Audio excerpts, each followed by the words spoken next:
So hello, what's up mga ka-J-Vlog? Welcome ulit for another video. And for today's video, ayan, i-game test natin ito isang budget smartphone ngayon ni Itel, which is the Itel A100C. So tara, pag-usapan natin.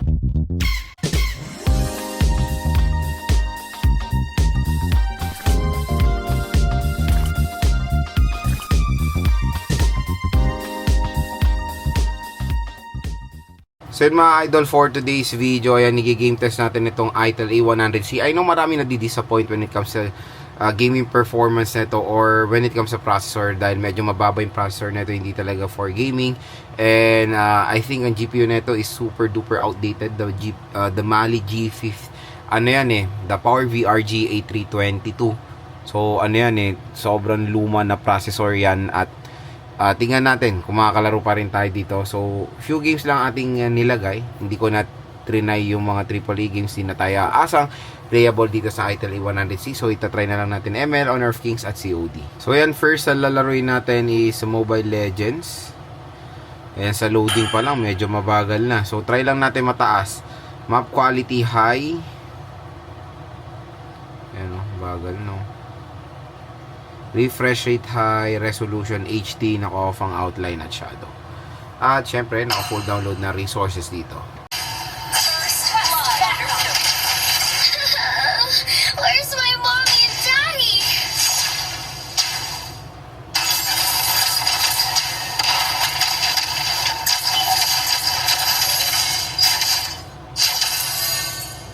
Huh? Why are there so many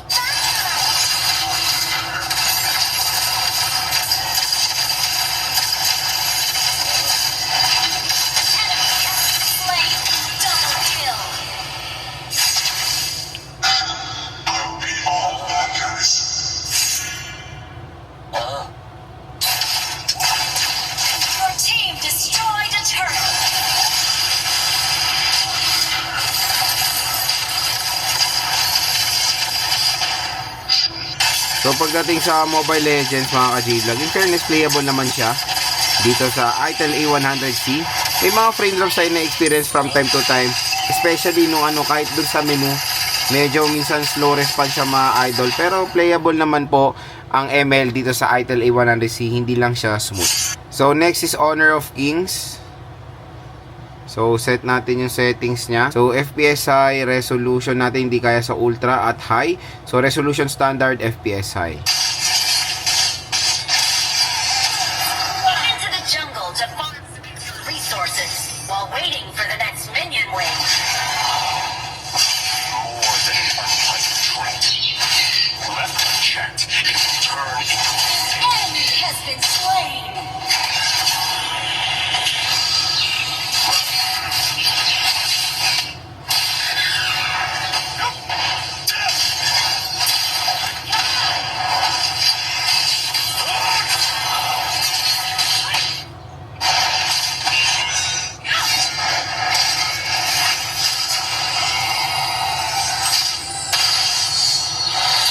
Towers will answer you if you hit an enemy hero while within their range.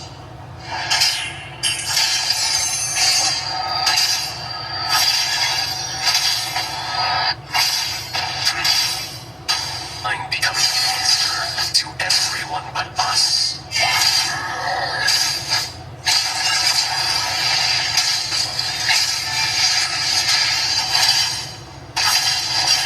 Enemy has been slain. So pagdating sa Honor of Kings, ayan, kung makikita nyo, nagpe-frame through siya from time to time. Hindi siya smooth. Playable siya pero hindi siya smooth mga idol. So next is COD. So set natin yung settings niya. So graphic quality low. Frame rate lang natin nasa very high.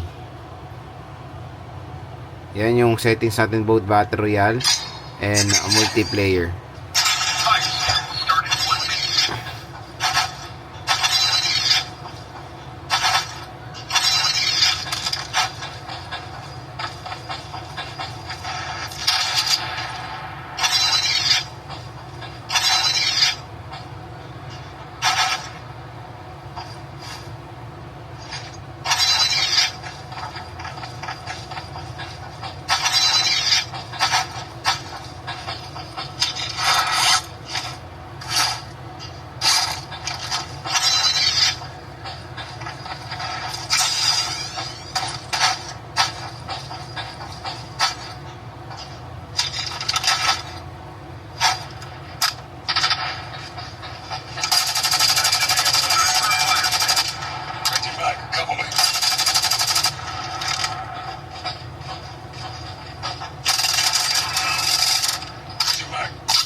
pagdating sa COD Battle Royale, grabe ang lala ng frame drop natin dito. Pag may kalaban kayo, ang hirap tumutok. So, ayan, playable siya, pero hindi siya smooth, asahan nyo na mga idol. Meaning ko kasi ng playable, hindi siya nagpo-force close, nararan niya naman yung game. Pero when it comes sa smoothness, OLADs mga idol, dahil alam nyo naman ng GPU neto medyo mababa, major problem yan pag may kalaban kayo, sobrang bigat. Ayan o, naka low graphics na yan partida.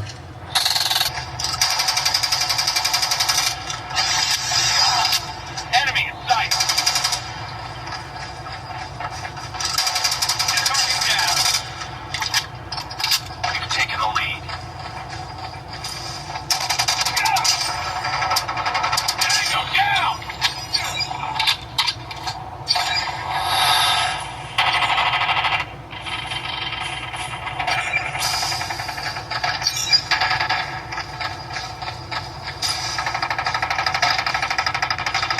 Contact with enemy.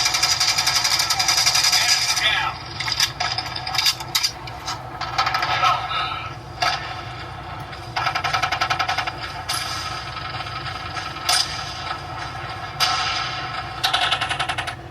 Target in sight.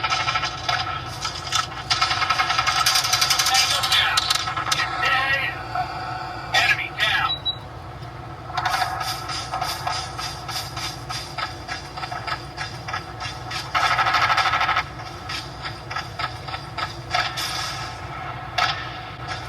Enemy contact. Enemy down.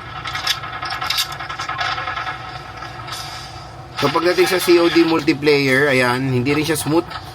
Frame drop from time to time. Asahan nyo na yan sa mababang GPU dito sa ITEL A100C. Pero kung pagtsatsagaan nyo, ayan, makakalaro naman kayo, hindi lang siya smooth mga idol.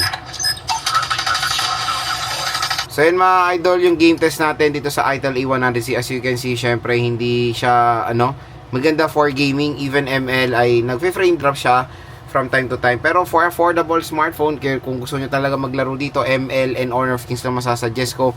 COD medyo hassle, grabe, kahit na may sobra pag may kalaban tayo, ang lala ng frame drops niya. Kaya kung interested kayo dito, sobrang mura lang niya sa ating product link. So tap mo yung video, view products, ayan, nandito yung product link. Mura nyo lang makukuha tong ITEL A100C.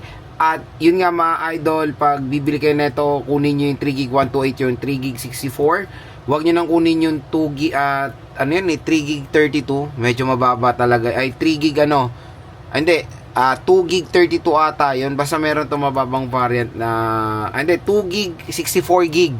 Huwag nyo nang kunin yun, sobrang sakit sa ulo nun. Ito na lang kunin nyo, 3GB 128, mas better siya. 3 to 4,000 pesos. So yun nga, tulad na sinabi ko, medyo hindi talaga maganda processor neto. Even the GPU is sobrang nakaka-disappoint. Power VRG A322, outdated na processor yan. At hindi siya pwede for gaming. Hindi ko to masasuggest for gaming. Pwede to makapaglaro kayo ng mga Angry Birds, ayan, mga Candy Crush, ML, Honor of Kings, kaya niya naman. Pero again, kahit sa mga ganong light games, ay nagfe-frame drop pa rin siya. So manage your expectation dito sa ITEL A100C. Hindi po siya for gaming, pwede lang siya as a secondary smartphone or as a navigating tool sa mga delivery riders natin or sa motor taxi riders natin. So again mga ka-J Vlog, kung i-rate ko yung gaming performance nito for Express at 3 to 4,000 pesos ang score ko dito. Kaya yon, for me, tulad na sinabi ko sa inyo, kung interested kayo dito, pwede lang siya as a secondary smartphone. It can do the job sa mga day-to-day tasks, pero yun, kahit na sa mga navigating din, nagfe-frame drop din siya from time to time.